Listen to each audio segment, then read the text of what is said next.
Isaiah. Chapter 30. Woe to the rebellious children, saith the Lord, that take counsel, but not of me, and that cover with a covering, but not of my spirit, that they may add sin to sin.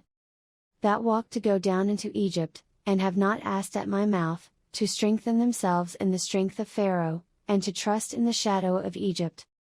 Therefore shall the strength of Pharaoh be your shame, and the trust in the shadow of Egypt your confusion. For his princes were at Zoan, and his ambassadors came to Hanes. They were all ashamed of a people that could not profit them, nor be an help nor profit, but a shame, and also a reproach. The burden of the beasts of the south, into the land of trouble and anguish, from whence come the young and old lion, the viper and fiery flying serpent, they will carry their riches upon the shoulders of young asses, and their treasures upon the bunches of camels, to a people that shall not profit them. For the Egyptians shall help in vain, and to no purpose, therefore have I cried concerning this, their strength is to sit still. Now go, write it before them in a table, and note it in a book, that it may be for the time to come forever and ever. That this is a rebellious people, lying children, children that will not hear the law of the Lord. Which say to the seers, See not, and to the prophets, Prophesy not unto us right things, speak unto us smooth things, prophesy deceits. Get you out of the way, turn aside out of the path, cause the Holy One of Israel to cease from before us. Wherefore thus saith the Holy One of Israel, because ye despise this word, and trust in oppression and perverseness, and stay thereon. Therefore this iniquity shall be to you as a breach ready to fall, swelling out in a high wall, whose breaking cometh suddenly at an instant. And he shall break it as the breaking of the potter's vessel that is broken in pieces, he shall not spare, so that there shall not be found in the bursting of it a sure to take fire from the hearth, or to take water withal out of the pit. For thus saith the Lord God, the Holy One of Israel, in returning and rest shall ye be saved, in quietness and in confidence shall be your strength, and ye would not. But ye said, No, for we will flee upon horses, therefore shall ye flee, and, we will ride upon the swift, therefore shall they that pursue you be swift.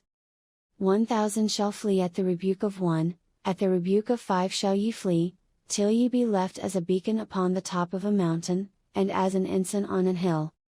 And therefore will the Lord wait, that he may be gracious unto you, and therefore will he be exalted, that he may have mercy upon you, for the Lord is a God of judgment, blessed are all they that wait for him.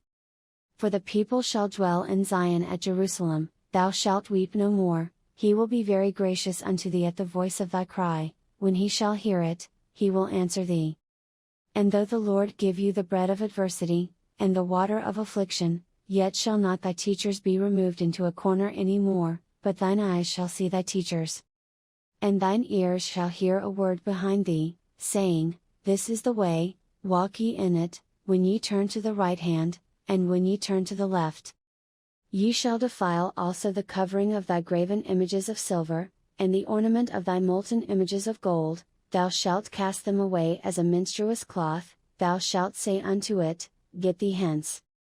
Then shall he give the rain of thy seed, that thou shalt sow the ground withal, and bread of the increase of the earth, and it shall be fat and plenteous, in that day shall thy cattle feed in large pastures. The oxen likewise and the young asses that ear the ground shall eat clean provender, which hath been winnowed with the shovel and with the fan. And there shall be upon every high mountain, and upon every high hill, rivers and streams of waters in the day of the great slaughter, when the towers fall.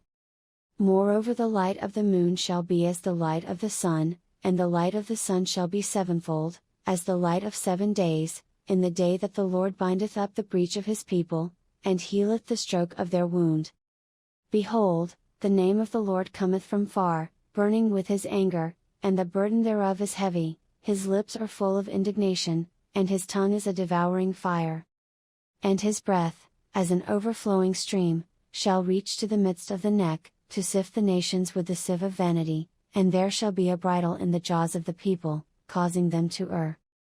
Ye shall have a song, as in the night when a holy solemnity is kept, and gladness of heart, as when one goeth with a pipe to come into the mountain of the Lord, to the mighty one of Israel. And the Lord shall cause his glorious voice to be heard, and shall show the lighting down of his arm, with the indignation of his anger, and with the flame of a devouring fire, with scattering, and tempest, and hailstones. For through the voice of the Lord shall the Assyrian be beaten down, which smote with a rod. And in every place where the grounded staff shall pass, which the Lord shall lay upon him, it shall be with tabrets and harps, and in battles of shaking will he fight with it. For Tophet is ordained of old, yea, for the king it is prepared, he hath made it deep and large, the pile thereof is fire and much wood, the breath of the Lord, like a stream of brimstone, doth kindle it.